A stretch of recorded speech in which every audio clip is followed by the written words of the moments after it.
Hello and welcome to another Lamp Bible Study. My name is James, and your host and Bible reader for Lamp Bible Study. And I hope you've been having a wonderful day. And if not, here we go. We got Lamp Bible Study. I my thoughts have been everywhere today, and I've had a lot of good conversations as well as just a lot of different thoughts when it comes to the word and how we may perceive, even jokingly, like, you know, I understand Adam and Eve, they both ate from the tree of knowledge. And this is one of those things that I talk about every now and then in groups and such, is that, even though they ate from the tree of knowledge and they obtained knowledge, they didn't know what to do with it. They didn't know how to comprehend it. We're not God, so we don't know exactly how to understand it. And so by seeking God's wisdom and understanding as well, we can start to comprehend, we can start to for those things to be revealed to us. And that's part of the whole goal with when it comes to Lamp Bible Study, is seeking God's wisdom through his holy word. And so thank you very much once again for joining me on another Lamp Bible Study. I am excited for every Tuesday and Thursday. And again, one thing that I was thinking about along those lines that I was just mentioning is how, you know, there's things that we may know, but we don't know everything. And I feel like the Lord loves us. I know that. I know the Lord loves us, but I feel like sometimes in my mind it just harkens back to how He loves us so much that He oversees our ignorance, our sometimes lack of thinking clearly. You touch fire and you get burnt, right? and the Lord's over there saying, I still love him. Hercules. That's, and that's that love, because the whole Bible, it's about love. It's about real love. It's about true love, and how the Lord wants to be with us for eternity. And so he's providing us wisdom and understanding through his holy word. And in things that we still don't understand, we can ask for through prayer, through asking the Lord directly. So once again, thank you very much for joining me in another Lamp Bible Study. We're in the book of Judges still.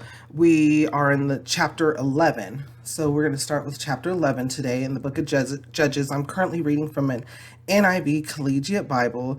And where we left off last time was talking about Jephthah, or Jephthah, or however you would like to pronounce it.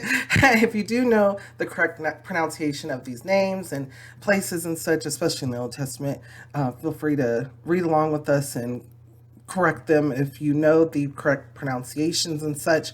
Leave it in the comments. So thank you very much. Let's go ahead and start reading. Let's get right into it with Judges chapter 11. Jephthah the Gileadite was a mighty warrior. His father was Gilead. His mother was a prostitute. Gilead's wife also bore him sons, and when they were grown up, they drove Jephthah away. You're not going to get any inheritance in our family, they said, because you are the son of another woman. So Jephthah fled from his brothers and settled in the land of Tob, where a group of adventurers gathered around him and followed him.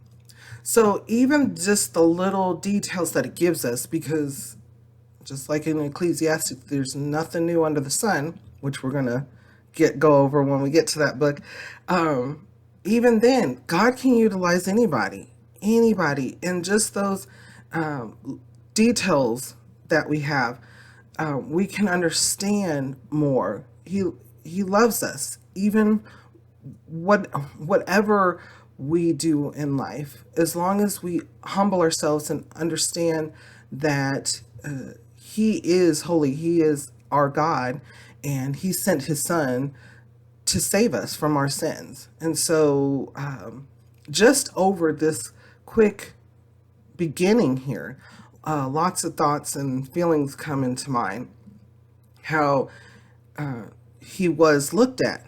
He was looked at as not somebody that was a part of, maybe not part of the immediate family, not part of the core family. He was just this boy that was birthed. And so it goes to show that even back then, people were treated as insignificant and not needed or not wanted. But there's always hope and there's always strength. And so that's why it gives us that detail.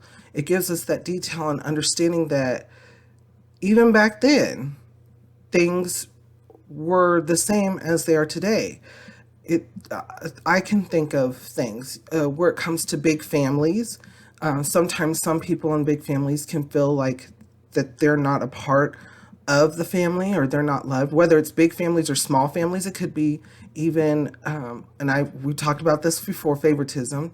It could be in groups. It can be in groups as well.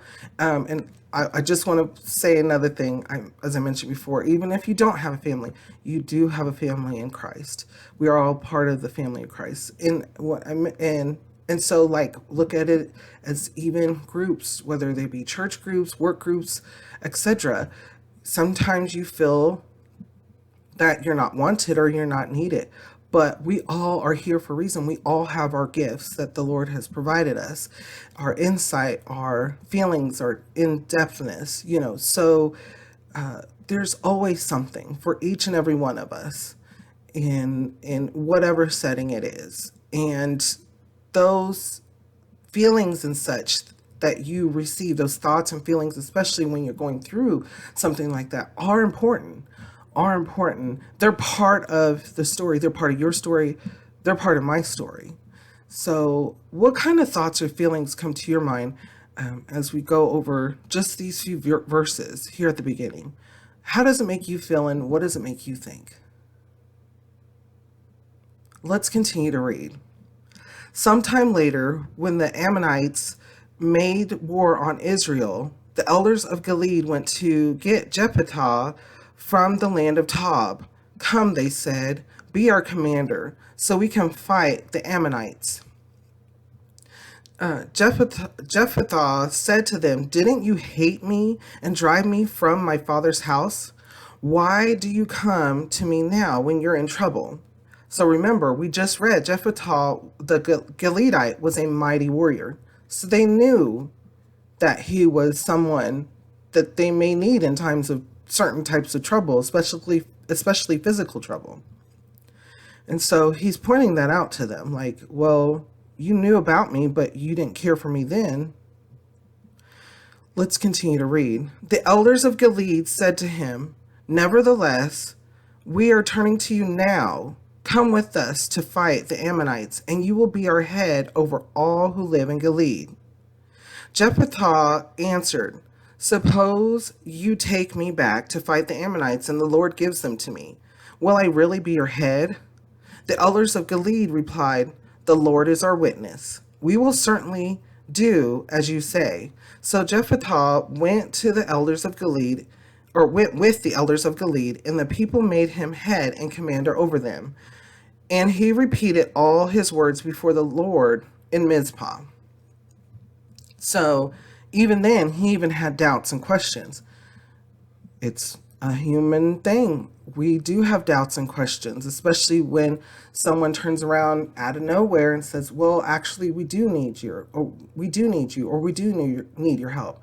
When things come to light of your gifts, of my gifts, of your specialness in my specialness, of your necessity in life and my necessity of life, it changes people. It changes people's thought process and pattern where we don't become insignificant.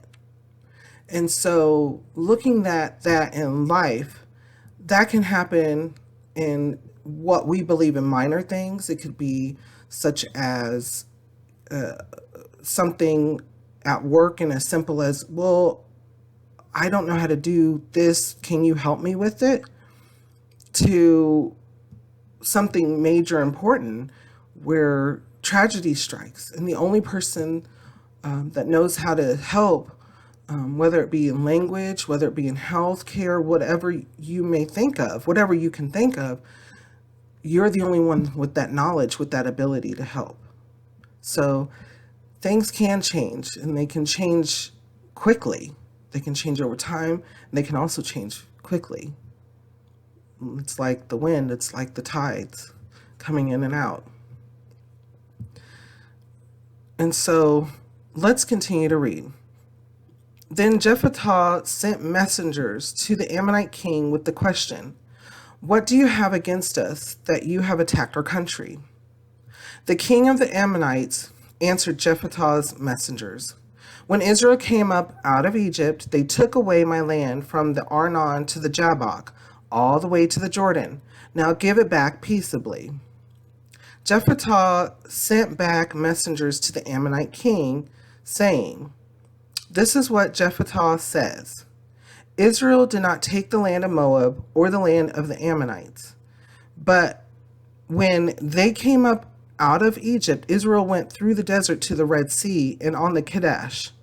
Then Israel sent messengers to the king of Edom, saying, 'Give us permission to go through your country.' But the king of Edom would not listen. They sent also the king of Moab, and he refused. So Israel stayed at Kadesh.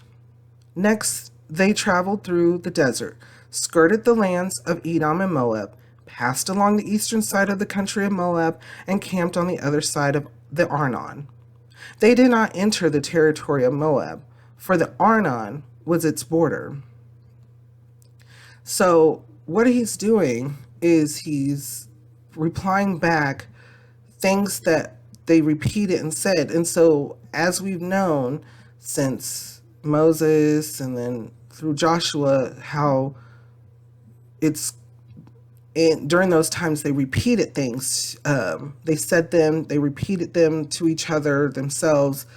They may have written it down at some point finally, but they would repeat things to keep track of historic records and historic things that have happened. And so he's giving back to them what truthfully had happened. And he's pointing out where their thought process is flawed. And so there's a lot to hear. Jephthah is making sure that he's putting the Lord first. He gave the speech back to the people, and he repeated all his words before the Lord in Mizpah. So he was making sure he was putting the Lord first, and he was making sure that the people, the Israelites, the groups were going to follow through with what they are requesting, that he would help them out and they would make him the lead. And so just over these things that we just read here and how he's telling the truth back. So that's something, bringing the past to present. So when an issue arises, it's okay to state how you're feeling. So you're mistaken or taken for granted, and then they realize that your knowledge and your importance. So they come to you. It's okay to state to that situation or your feelings at that time. Well, at first you didn't want me, but now you do. Is this going to truly help, or am I just going to be left by the wayside when we're finished? That you're just coming here to use me. In some instances, that unfortunately does happen. And so, but it's okay to state your feeling, how you felt mistreated, and how you felt that you were treated as insignificant, and now they realize your importance. So there's a lot here to think about that, and how your feelings and your thought processes are important.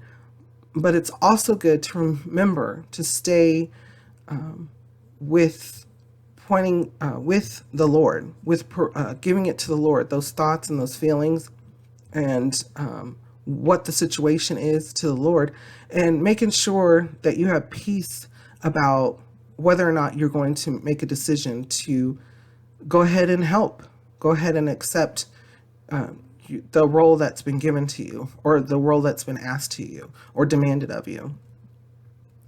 So with that, what kind of thoughts or feelings come to your mind? How does it make you feel, and what does it make you think? Let's continue to read. Then Israel sent messengers to Sihon, king of the Amorites, who ruled in Heshbon, and said to him, "Let us pass through your country to our own place." Sihon, however, did not trust Israel to pass through his territory. He mustered all his men and encamped at Jahaz and fought with Israel.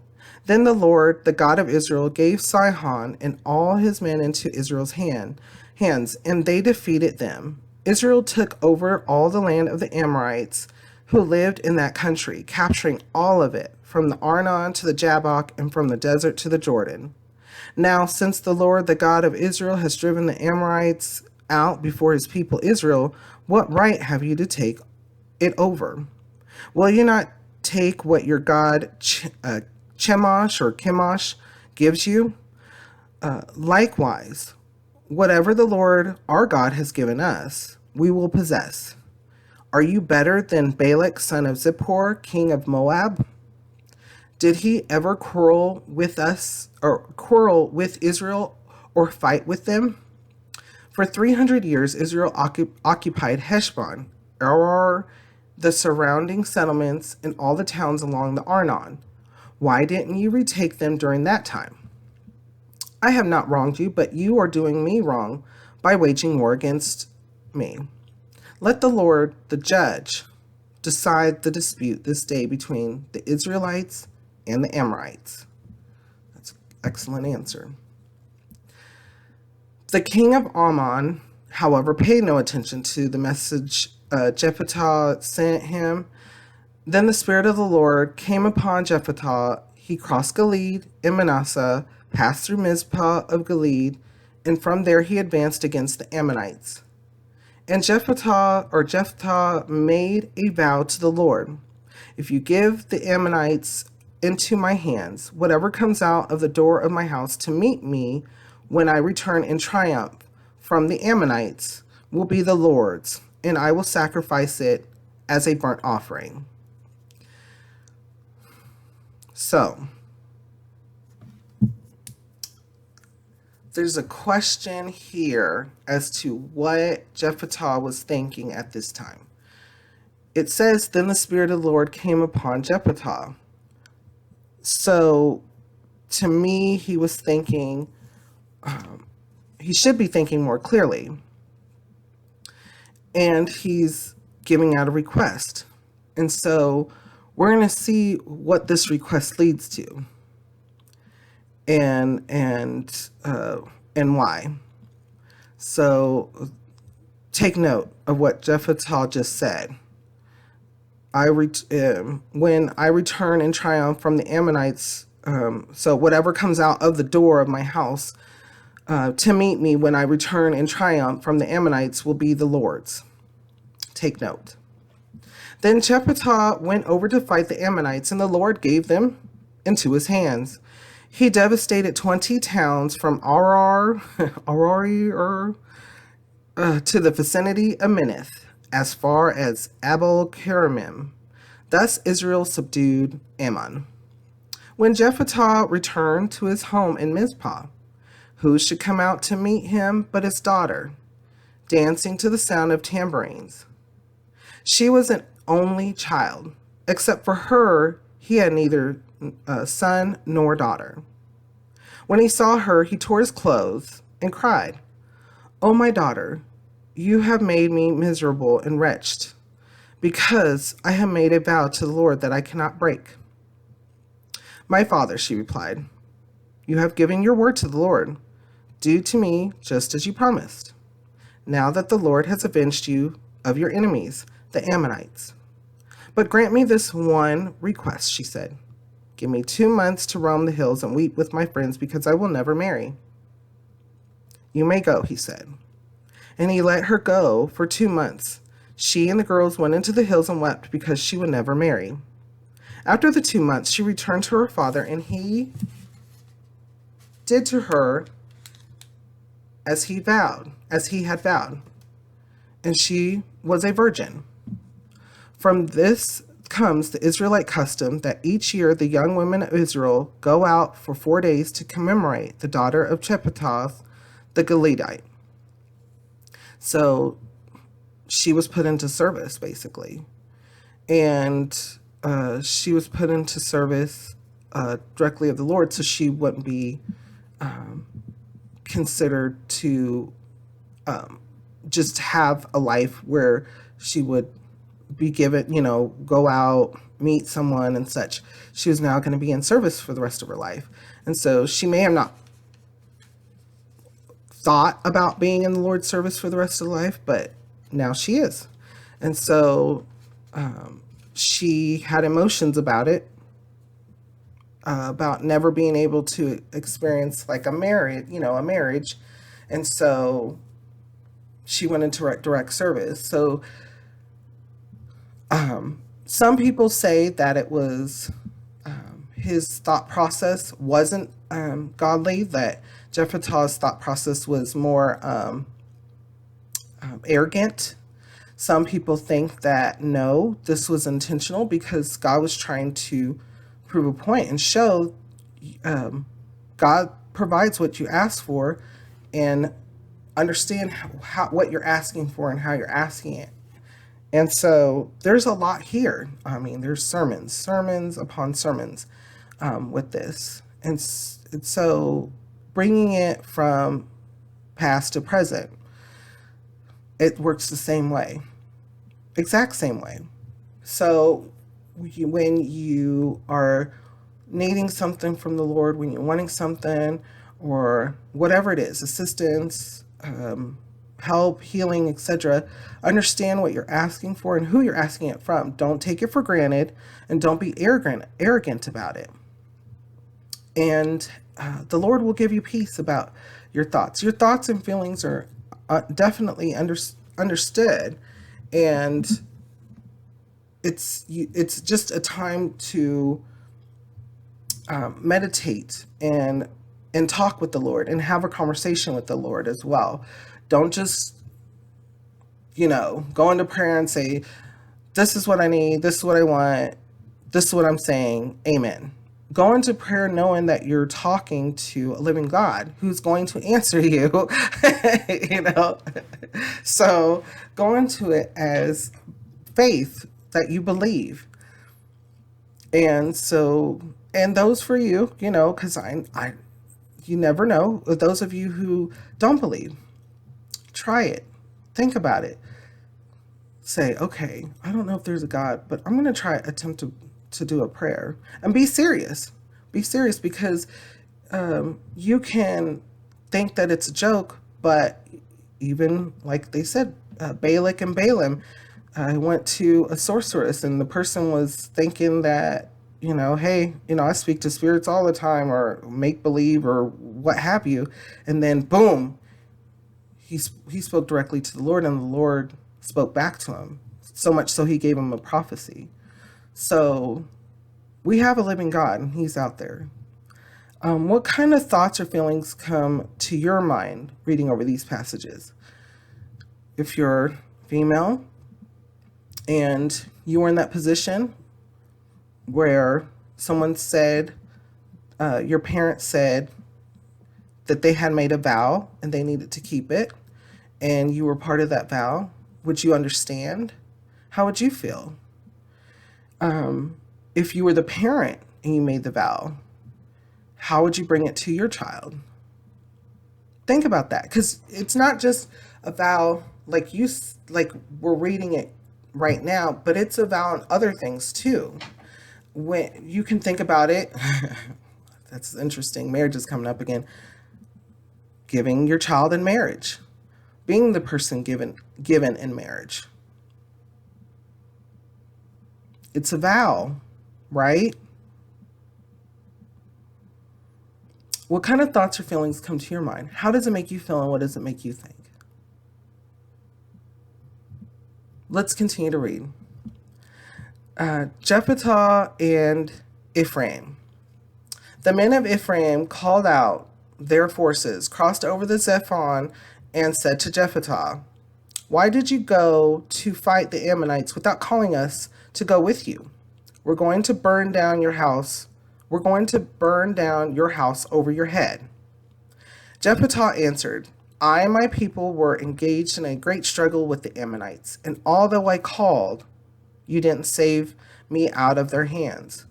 When I saw that you wouldn't help, I took my life in my hands and crossed over to fight the Ammonites, and the Lord gave me the victory over them. Now why have you come up today to fight me?" Jephthah then called together the men of Gilead and fought against Ephraim. The Gileadites struck them down because the Ephraimites had said, "You Gileadites are renegades from Ephraim and Manasseh." The Gileadites captured the fords of the Jordan leading to Ephraim, and whenever a survivor of Ephraim said, "Let me cross over," the men of Gilead asked him, "Are you an Ephraimite?" If he replied no, they said, "All right, say Shibboleth." If he said Sibboleth, because he could not pronounce the word correctly, they seized him and killed him at the fords of the Jordan. 42,000 Ephraimites were killed at that time. Jephthah led Israel 6 years. Then Jephthah the Gileadite died and was buried in a town in Gilead. So at that time, as you can see, there were already issues between the tribes and the clans. So, and he had already, Jephthah said he requested help, but they didn't heed his call. And then maybe word spread that he had won. And so then they got angry and kind of got, kind of told out like, "Hey, you missed an opportunity." And obviously the Lord was with them. And I don't know what you're doing. And at this time, they could have already started and probably were worshiping other idols. So they missed out on their opportunity instead of taking that the consequences and understanding and understanding that they did not participate. They decided to fight. Past to present. That happens all the time. Instead of people do it all the time. I know. Instead of taking responsibility,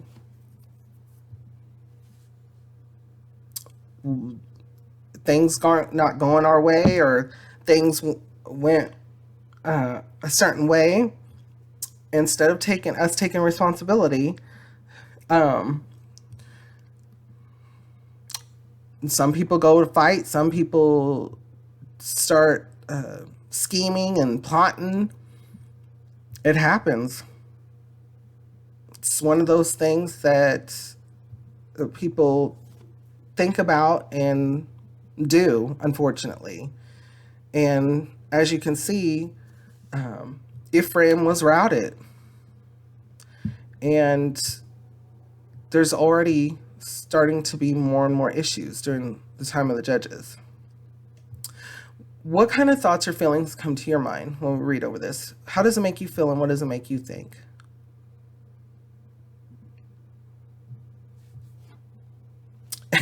Let's continue to read.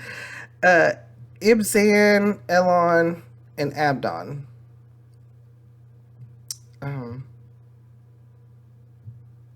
Okay. After him, Ibzan of Bethlehem led Israel. He had 30 sons and 30 daughters. He gave his daughters away in marriage to those outside his clan, and for his sons he brought in 30 young women as wives from outside his clan. Ibzan led Israel 7 years. Then Ibzan died and was buried in Bethlehem. After him, Elon the Zebulunite led Israel 10 years. Then Elon died and was buried in Ajalon in the land of Zebulun. After him, Abdon, son of Hillel from Pirathon, led Israel. He had 40 sons and 30 grandsons who rode on 70 donkeys. He led Israel 8 years. Then Abdon, son of Hillel, died and was buried at Pirathon in Ephraim in the hill country of the Amalekites. Oh, also another thing, before I continue, with the previous part, you noticed how back then they were using their speech. They were using their speech to tell who was from where. So that's another interesting thing. Has that changed? Do we use speech to figure out what other people are, whether it's good or bad? I spoke to someone the other day and they said, "Can you tell where I'm from?" And I was like, "What do you mean?" "Well, do you think I'm from this area?" And I'm like, "Yeah, sure. Like, I had a conversation and I believe you told me that you were from such and such area." And they're like, "Well, I'm not. I'm from another area. I'm from Pennsylvania." And I was like, "Oh, okay, sure." And so around even the U.S., there's different dialects. There's different every of English, of what have you, and um, and there's all kinds of languages here in the U.S. as well. There's all kinds of languages. It's a melting pot of all kinds of different languages and food. I do love that part, and food. It gives you different types of experiences, um, but also bad. People to this day, if you speak a certain way, they may look at you differently. Nothing new under the sun.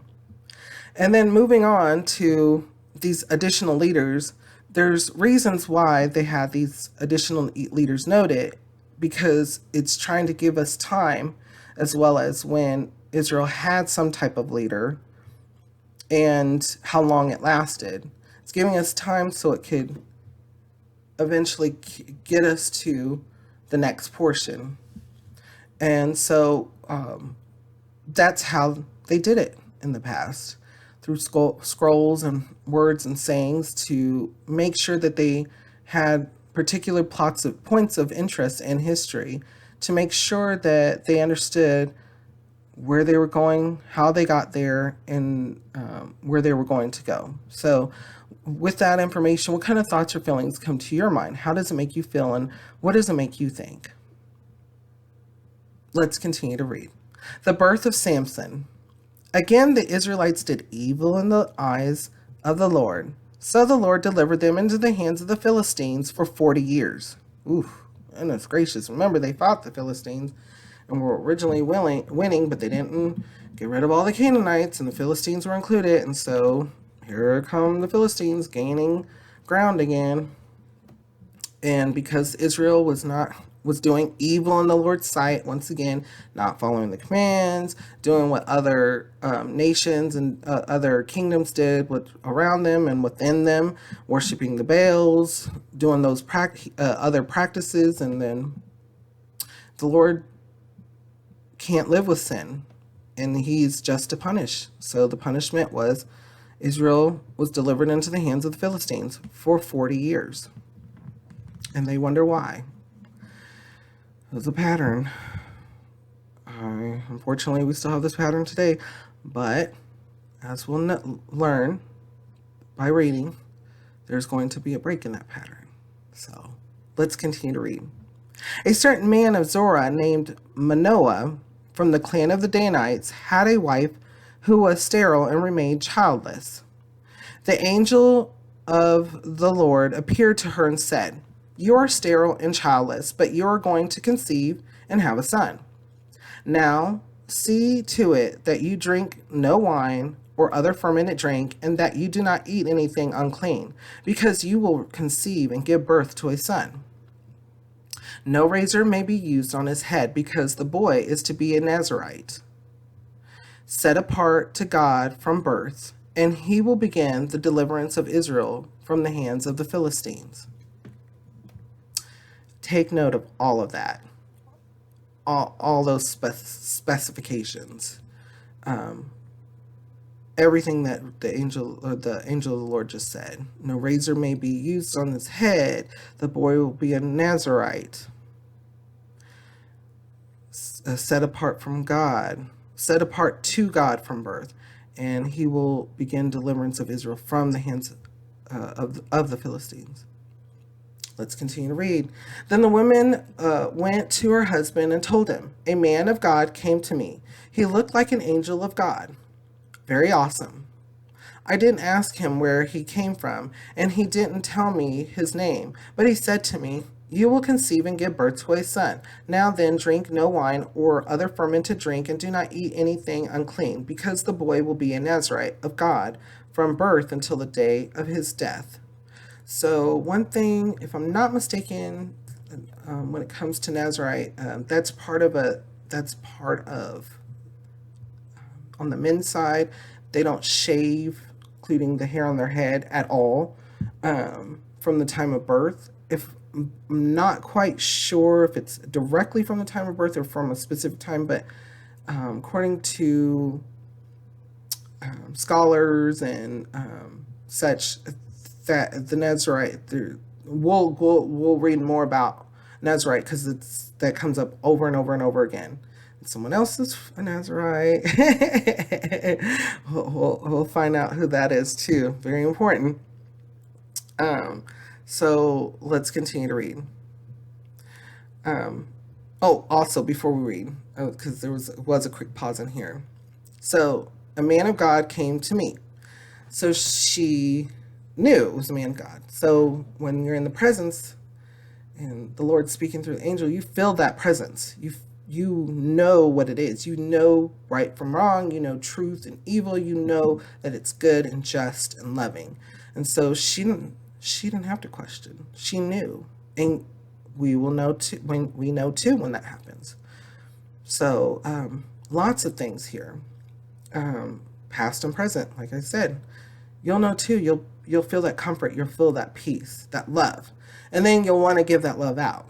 And that's what we're here to do. We're here to spread that love that we obtain. We are to share it with others, with everyone. So what kind of thoughts or feelings come to your mind? How does it make you feel, and what does it make you think? Let's continue to read. Then Manoah prayed to the Lord, "O Lord, I beg you, let the man of God you sent to us come again to teach us how to bring up the boy who is to be born." God heard Manoah, and the angel of God came again to the woman while she was out in the field, but her husband Manoah was not with her. The woman hurried to tell her husband, "He's here, the man who appeared to me the other day." Manoah got up and followed his wife. When he came to the man, he said, "Are you the one who talked to my wife?" "I am," he said. So Manoah asked him, "When your words are fulfilled, what is to be the rule for the boy's life and work?" The angel of the Lord answered, "Your wife must do all that I have told her. She must not eat anything that comes from the grapevine, nor drink any wine or other fermented drink, nor eat anything unclean. She must do everything I have commanded her." Manoah said to the angel of the Lord, "We would like you to stay until we prepare a young goat for you." The angel of the Lord replied, "Even though you detain me, I will not eat any of your food. But if you prepare a burnt offering, offer it to the Lord." Manoah did not realize that it was the angel of the Lord. So it's being specific here. Remember how other times we've said in Bible studies that some scholars and some pastors and priests and preachers and such believe that there are times where Jesus was present on earth before Jesus became human. So, because sometimes it says angel and sometimes it says the Lord. So I believe it definitely is possible. There's also translations issues when it comes to translation. So we're always trying to get it right. We're always working on it.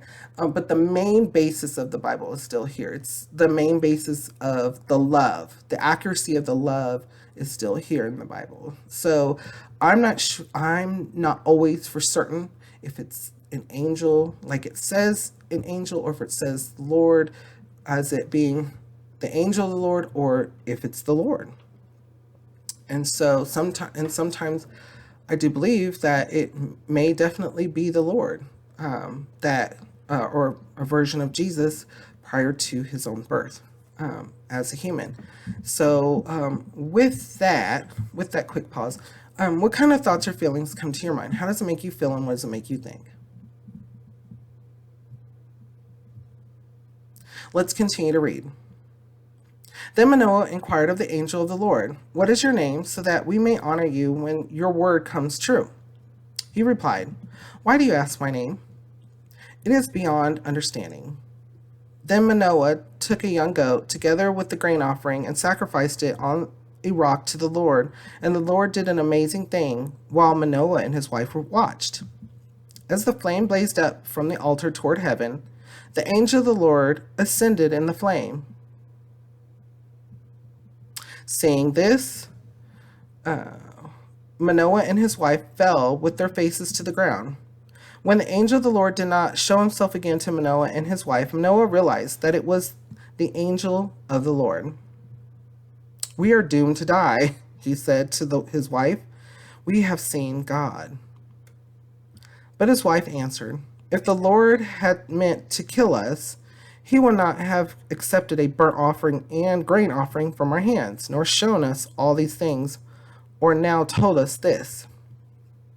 Remember, even up till now, remember all the way back, Israel leaving Egypt and everything, and then God revealing himself on the mount, and they were all terrified, and they were like, if he continues to be in some type of presence and speaks to us, we are going to die. And the Lord was like, "Moses, I agree with him," because he's holy. And so, even to this day, as you can see, even up into this time with the judges, they were like, the Lord was just here. We're sure to die. And so, but the woman gave that comfort, that is, as in the Lord, if had the Lord been intended to kill us, then it would have happened, but we're not. We're alive, and he gave us instructions. So let's do it. And that happens with us too. Let's continue to read. The woman gave birth to a boy and named him Samson. He grew, and the Lord blessed him. And the Spirit of the Lord began to stir him while he was in Manadan, between Zorah and Eshtaol.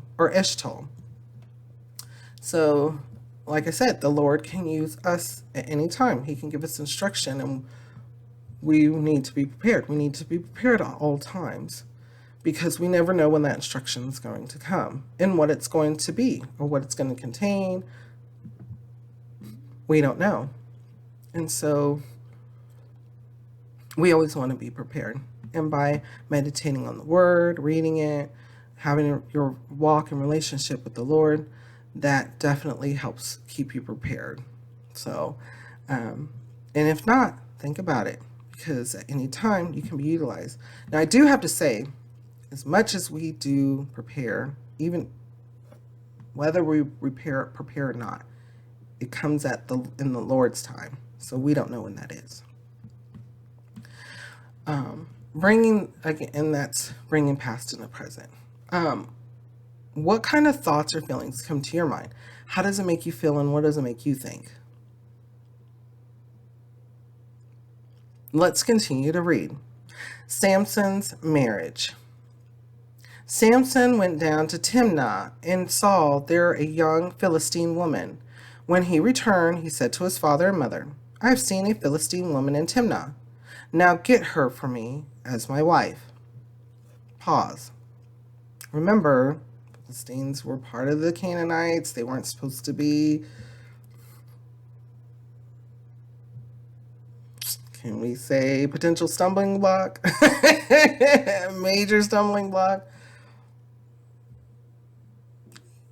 Yes, the Lord, you know, is going to utilize him, but he is a human. He is also not God. Therefore, he has human tendencies and thoughts and feelings.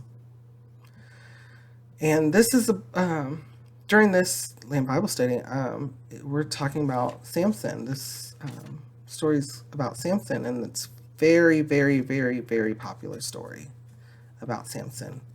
And Samson and somebody that we're going to get to real soon. So let's continue to read.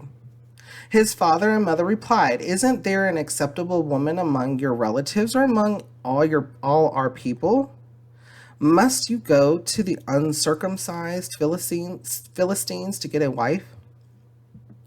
So that meant a lot. So that meant like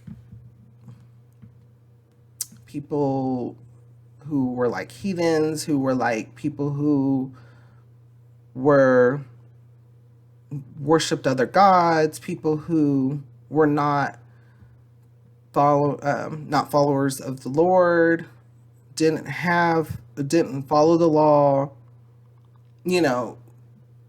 thing after thing after thing. And so his parents are like, yeah, you saw this woman who maybe wouldn't have had they did what they, but now they're in their time of testing and such. And so you can see how his parents were.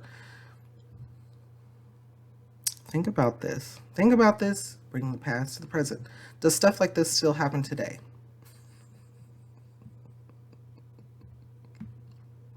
It's about families. It's about relationships. Everything you can think of under the sun is in the Bible. So, absolutely. You have people who don't accept, others, whether they view them as, dangerous or, a bad person, especially when it comes to men, oh, that's a bad guy. I don't want you to stay away from that person or that group of people or that girl. She might be dirty. She goes to the clubs all the time or some, and such. Do things like that happen to, you better believe it. Absolutely. Think about it. It happens all the time. It happens to this day, whether it's justified or not. There may be some justifying evidence to a parent's claim when it comes to either, your claim as a parent or your parent's claim, or situations of, that it could be a friend trying to protect you. It doesn't necessarily have to be a parent, but it could be a situation where somebody that loves you, has a relationship with you, whether it be friend or whatever, and they're trying to protect you. They're like, hey, I know you might like this other person over here. You may have that thing with them. You maybe wink at them. They may have looked at you. They may have just been bent over and then came up and looked, and you're like, love struck, infatuated, It happens. It's a human thing,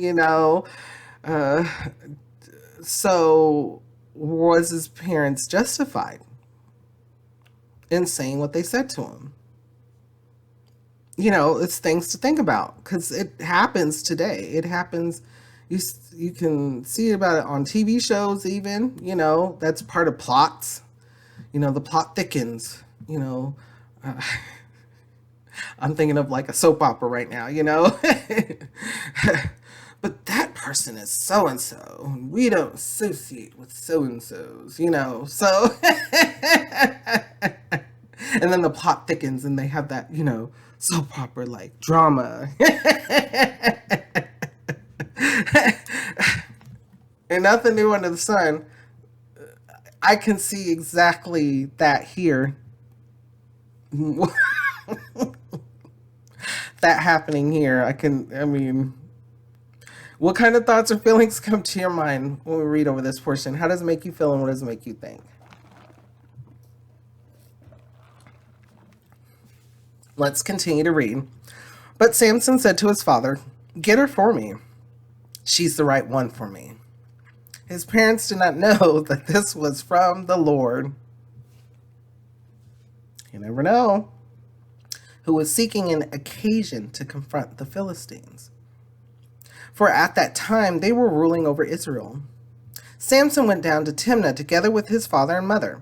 As they approached the vineyards of Timnah, suddenly a young lion came roaring toward him. The Spirit of the Lord came upon him in power, so that he tore the lion apart with his bare hands, as he might have torn a young goat. But he told neither his father nor his mother what he had done. Then he went down and talked with the woman, and he liked her.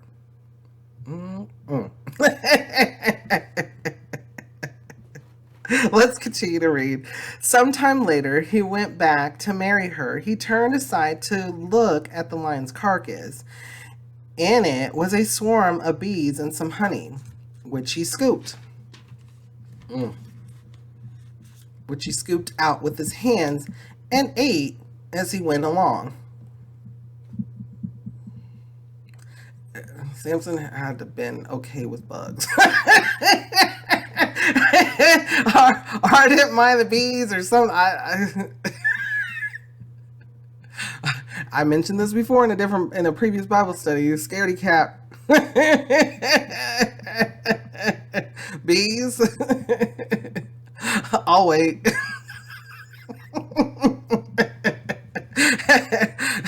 How they flown away? How they flown away?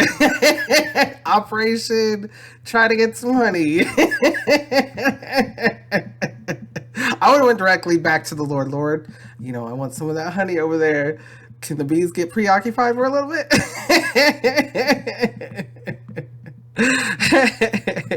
Let's continue to read. When he rejoined his parents, he gave them some, and they too ate it. But he did not tell them that he had taken the honey from the lion's carcass. That's a key point, because things that were unclean that would potentially be considered unclean because it was on a dead carcass. Clean, unclean things and such. Think about that. Now his father went down to see the woman, and Samson made a feast there, as was customary for bridegrooms. When he appeared, he was given 30 companions. I'm going to repeat this because this is important. It's important because of customs. And Samson made a feast there, as was customary for bridegrooms. So I hear all the time, you can't... There's so many places just to go with the... Do bridegrooms do that today? Do you hear of grooms throwing a feast? I'm talking about before marriage and before the joining. Things were customary in different times, so things were different. And nothing's new under the sun. Can that custom come back? Is it in cultures today? Do some research.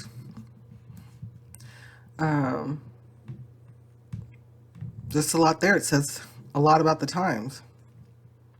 How does it make you feel and what does it make you think? Let's continue to read. Let me tell you a riddle, Samson said to them.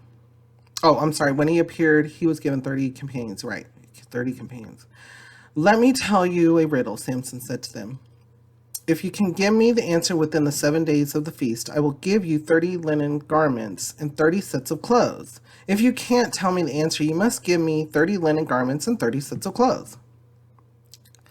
Tell us your riddle, they said. Let's hear it.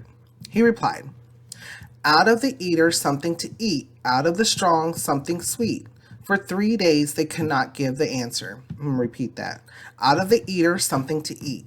Out of the strong, something sweet. He was telling what just happened. Interesting, right? He used it as a riddle. And for 3 days they could not give the answer. On the fourth day, they said to Samson's wife, coax your husband into explaining the riddle for us, or we will burn you and your father's household to death. Did you invite us here to rob us?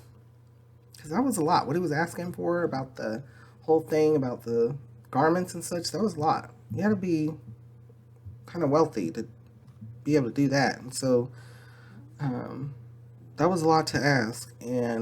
But I don't know if it's greed or what was going on in their minds, but they were like, yeah, let's do it. Taking a bad bet. Let's see what happens. Then Samson's wife threw herself on him, sobbing, "You hate me. You don't really love me. You've given my people a riddle, but you haven't told me the answer." "I haven't even explained it to my father or mother," he replied, "so why should I explain it to you?" She cried the whole 7 days of the feast. So on the seventh day, he finally told her, because she continued to press him. She in turn explained the riddle to her people. Surprise. Before sunset on the seventh day, the men of the town said to him, "What is sweeter than honey? What is stronger than a lion?" Samson said to them, "If you had not plowed with my heifer, you would not have solved my riddle." So he knew where they obtained their answer from. His wife. And so in those days, he was utilizing figurative speech. And so now let's see what happens. Then the Spirit of the Lord came upon him in power. He went down to Ashkelon, struck down 30 of their men, stripped them of their belongings, and gave their clothes to those who had explained the riddle. Burning with anger, he went up to his father's house, and Samson's wife was given to the friend who had attended him at his wedding. So he didn't even get to marry the Philistine. He was very angry.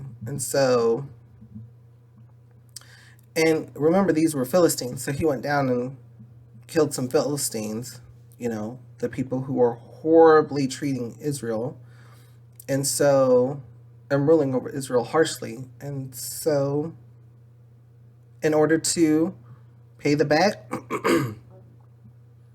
he did what he had to do, what he felt he had to do. And he was given the strength to do it because there's a reason for everything. So just over those portions, what kind of thoughts or feelings come to your mind? That can happen today, even when you tell somebody you trust, or you tell somebody that you believe you trust, and then that feeling, thought, whatever it is, doesn't have to be a riddle. It could be something that you feel like it's private or confidential. It gets out. How does it make you feel? Think about this. What kind of thoughts or feelings come to your mind? How does it make you feel, and what does it make you think? We're going to go over just a tad. Let's continue to read. Samson's vengeance on the Philistines. Later on, at the time of wheat harvest, Samson took a young goat and went to visit his wife. He said, "I'm going to my wife's room," but her father would not let him go in. I was sure you thoroughly hated her," he said, "that I gave her to your friend.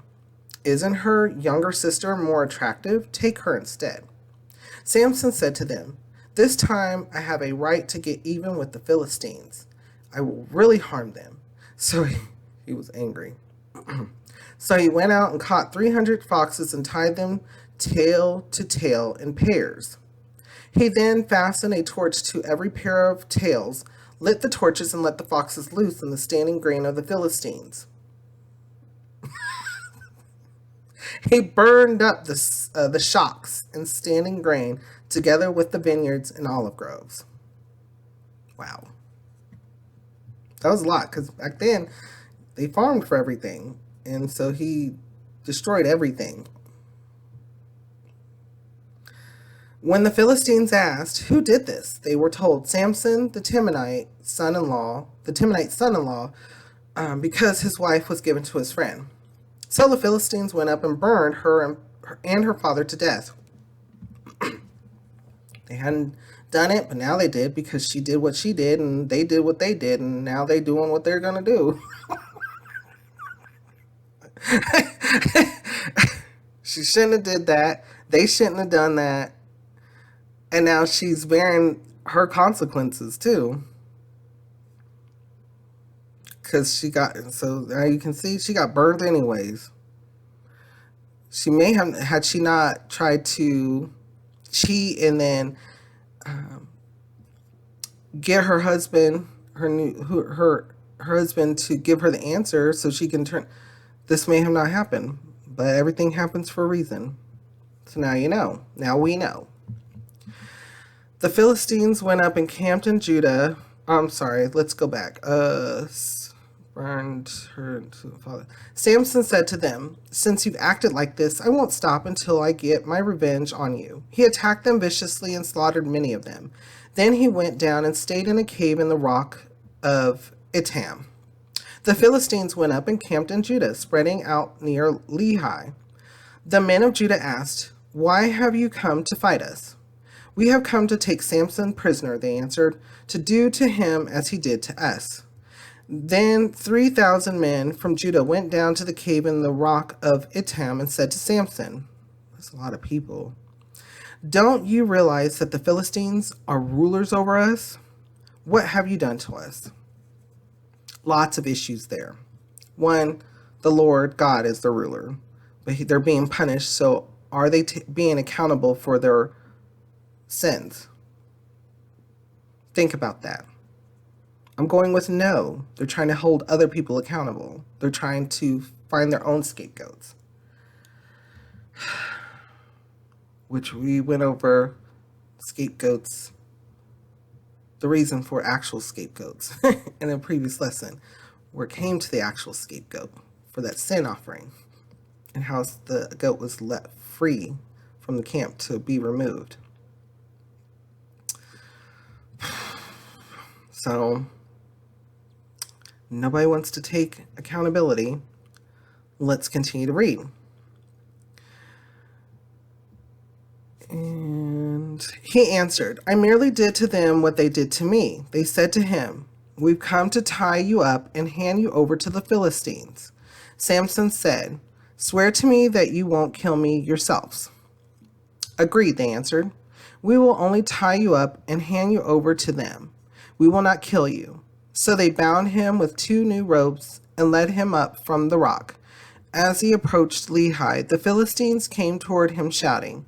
The Spirit of the Lord came upon him in power. The ropes on his arms became like charred flax, and the bindings dropped from his hands.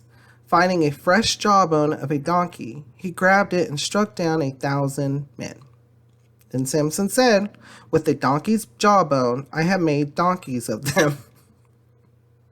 With a donkey's jawbone, I have killed 1,000 men. I'm going to read that again, but it's with a donkey's jawbone, I have made donkeys of them. With a donkey's jawbone, I have killed 1,000 men. He said it himself. When he finished speaking, he threw away the jawbone, and the place was called Ramoth Lehi, or Ramoth Lehi. And I believe that is the reasons why it's notated is because I believe it had something to do with trying to think, the donkey or something, the name of it, something like that. Anyways, let's continue to read. Because he was very thirsty, he cried out to the Lord, you have given your servant this great victory. Must I now die of thirst and fall into the hands of the uncircumcised? Then God opened up the hollow place in Lehi, and water came out of it. When Samson drank, his strength returned, and he revived. So the spring was called Enek Hakor, and it is still there in Lehi. Samson led Israel for 20 years in the days of the Philistines. And so, as you can see, he became Israel's leader, and we'll get to some more important events coming up here real soon in our next Bible study. But let's do a quick review. We're just over, so I'm going to try to go quickly. So we went and finished the story about Jephthah and how he was not treated correctly. You know, he was treated like he was nothing, and like they didn't need him. And so that can happen to us too. There can be times where we may feel that we are not significant, but we are, each and every one of us. Also, what I didn't mention is think about it from the other side. You also don't want to treat others as they're not significant, because it could be you putting your tail behind, underneath you, tucking tail and humbling yourself before them to ask for help from that person. So always remember, it goes both ways. It goes out and in. So you don't want to take advantage of somebody either, or mistreat someone either. Also, we talked about how Jephthah, he did things and he went directly to the Lord with those. And he provided history to the people who were the Ammonites who were trying to attack them.